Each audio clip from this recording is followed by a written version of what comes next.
Okay. So we have the age-old question. Which one is better? I mean, we all know these front-end tools, right? Angular, Vue, React. We've read numerous articles to figure out which one is better. And the thing is, this topic has been discussed way too many times. But I want to approach this subject a little bit different. Imagine you were asked this in an interview. Which is better? How would you answer that question in an interview? I'm going to try and attempt to give you the right answer to give in an interview if this was asked. And hopefully by watching this, you'll understand the power of all three of these and also get you excited about learning Vue. So, which is better? Pause the video and try to think of the answer. Now, in order to figure out which is better, which, as we'll find out, is probably not the right question, we need to learn a bit of history. I know, history lessons, but I'm going to try and make it fun. First, we had Angular, or AngularJS, and it was developed by Google in 2010. So out of these three, it's the oldest. Now, in its current stages, it's a TypeScript-based JavaScript framework. In 2016, Angular 2 came out, and it was a big change. It went from AngularJS to just Angular. But it was the original powerhouse that came out of Google, and it took the front-end development world by storm. Now, between 2010, when it first came out, and 2016, when it got updated to just Angular or Angular 2, something else came along. And that was right here, React. It was developed at Facebook, which is a pretty big competitor to Google. It was released in 2013. Now, Facebook used React extensively throughout their products like WhatsApp or Facebook or Instagram. And React was able to get a share of the Angular world because when Angular announced that they're going to make the big changes in 2016, well, React came along and gave developers a different option, a substitute. Now, Vue came into the scene in 2014. And it was created, unlike the previous ones, which was created by Google and Facebook. This one was created by a single developer. His name was Evan You, and he used to be an ex-Google employee. And he saw how Google developed AngularJS and also saw some of the parts that React did well. And he tried to combine these two into something hopefully better. All right, but that's enough of a history lesson. Let's talk about what each one does. And in this case, I want to use a kitchen example. It's my favorite example to talk about these tools. Angular, you can think of it as an entire kitchen. It's a framework. What does it all mean? It means it's feature-rich. Everything is built in. If you need something, Angular usually has a built-in solution. For example, if you need to do an HTTP request, you need to have different routes on your pages. All the tools necessary for you to build an app, Angular gives it to you so that you as a developer, you don't have to make the decision of what tool to use. Angular has everything built in. If you want to cook a pizza, well, you just use the Angular Kitchen, and the Angular Kitchen gives you all the tools that you need to build or to bake that pizza. React is the exact opposite of Angular, and that's why React was able to capture some of the initial developer excitement that came from Angular. Because React had a different philosophy. React said, hey, here's the oven. All I'm going to give you is the oven. And in this case, the oven meant just the view, just the UI layer to build front-end applications.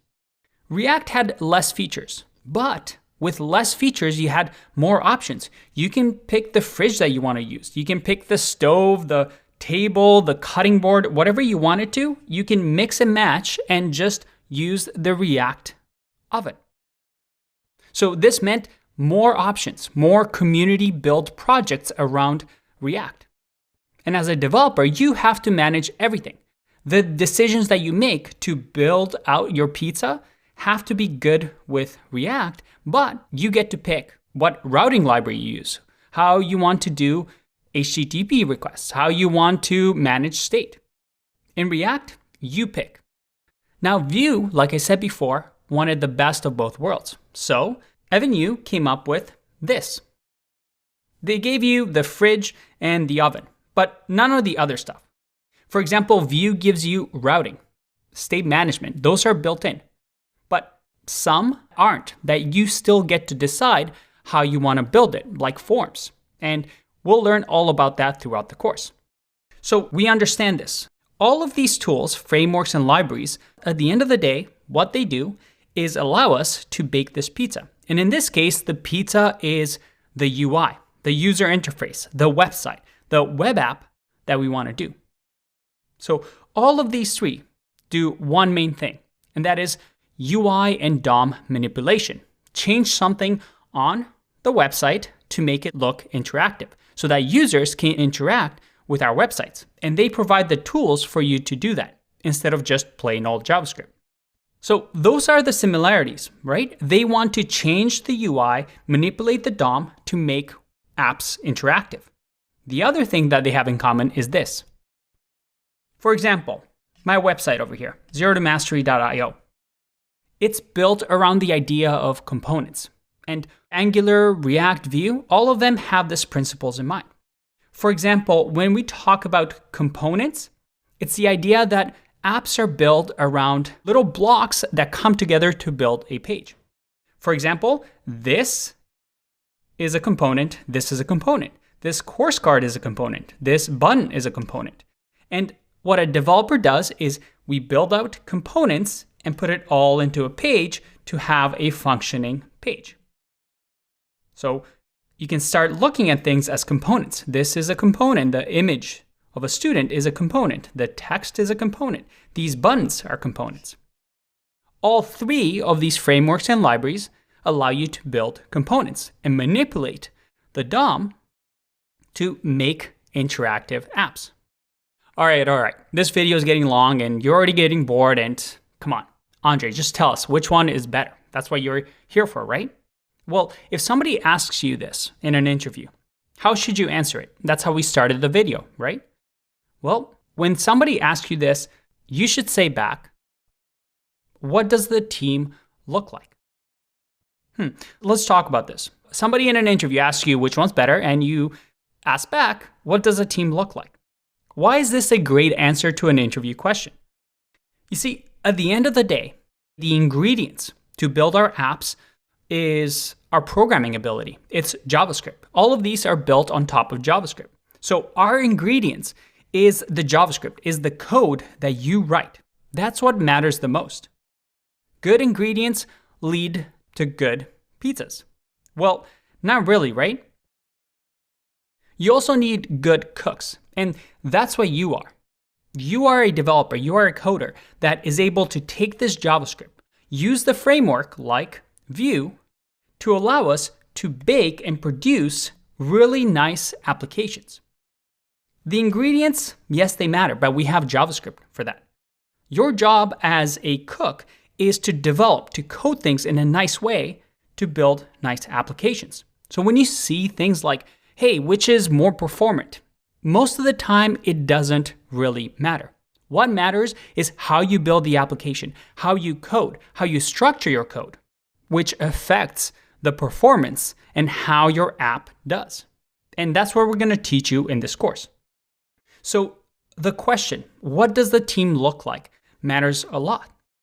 Because you should pick the framework or library that the team is most familiar with. If you have a bunch of React developers, you should probably pick that one because all those developers are productive with React. Why learn something else? Or maybe you have a massive team of hundreds and hundreds of developers. Well, Angular is one of the most mature frameworks out of the lot.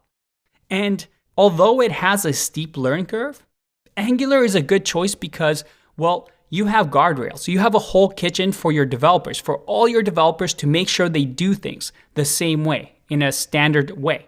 So Angular is great for those big companies with lots of developers, but those that don't necessarily want to make the decisions of how to place each of these tools together.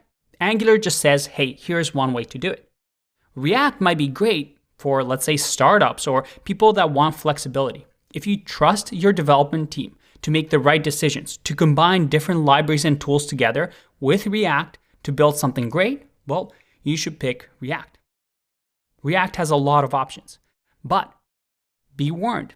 I've been on numerous projects where React was used and mismanaged. Because you give developers so many choices, they end up picking the latest, hippest library and tools and mix everything together and create a cluster of complexity and a mess. So React can lead to some really poorly built application. And this is why I'm excited to teach Vue here. Vue mixes the best of both worlds. Vue, as you'll see, is going to get you really productive. It's going to allow teams to build things fast. It's going to provide some really good tools like routing, like state management out of the box, so you don't have to pick and choose, and you know exactly what the best way to do something is. It's also backed by some really big companies like Alibaba and Baidu, but it's a community-built project or community-supported projects, unlike the other ones that are backed by Google or Facebook. They really focus on developer productivity. They're not really worried about what's best for Google, what's best for Facebook and their products. They're worried about what can they make developers do and how can they do it in the most efficient, best way possible. Whew, that was a lot of talking. But I promise we'll get into some coding. Hopefully this was useful. Next time you get asked the question in an interview, what's the best? All you have to say is, what does a team look like? It all depends. And in this course, we're going to learn why Vue might be a great option for your team, for yourself, and for your future startup. So, enough talking, let's get into it.